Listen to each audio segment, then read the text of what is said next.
Do you want to be powerful with women?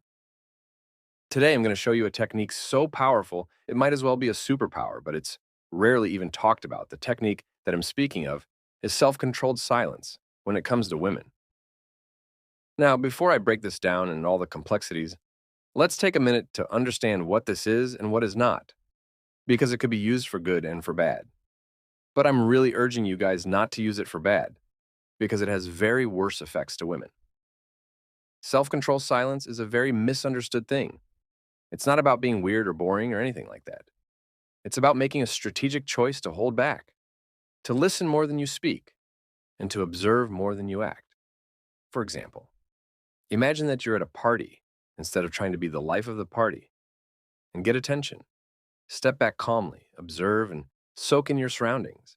This technique might seem counterintuitive because we're told so much and so often that in order for a man to successfully get a woman he has to chase, he has to be proactive. He has to show interest. And yes, that is a piece of the puzzle because men are hunters and women are nurturers. But this technique is very powerful that will reverse all these facts. There's another side to this story, and that's another key element. It's often so overlooked. It's not even talked about. Really, sometimes the loudest statement you can make is silence.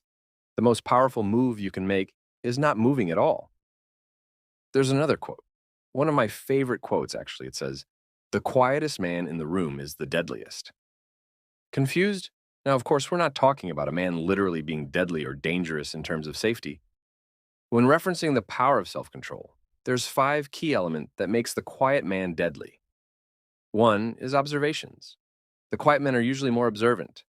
They watch and learn from everything that's happening around them. They can assess situation, understand people's motivations, and see opportunities or threats that a lot of other people might miss. Number two is self-control. Quiet men usually have a strong sense of self-control. They don't allow themselves to be swayed by outside sources or impulses. They think before they act and consider all possibilities, outcomes, and consequences. They're not spontaneous at all. They choose the right moment to act for maximum impact. Number three is confidence. A quiet man is often a self-assured man. One of my another favorite quotes says, "Confidence is silent." Insecurities are loud. People who overly loud and attention seekers are typically insecure about something, and they're trying to overcompensate for it. To hide that insecurity, they need external validation to feel good about themselves. Silence makes most people feel uncomfortable, so they feel the need to fill it with talking. A man who can sit comfortably in silence is a very powerful man because he shows that he's confident and he doesn't need constant conversation to feel comfortable.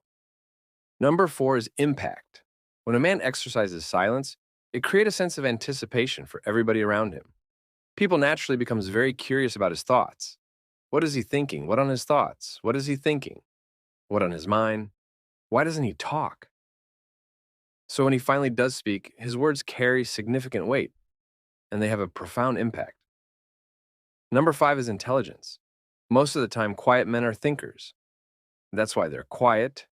They speak less because they're busy processing information, planning their next move, and solving problems in their head. Their moves are extremely calculated, as I said before. They play chess while majority of other people are playing checkers. Silence is a powerful, underutilized tool.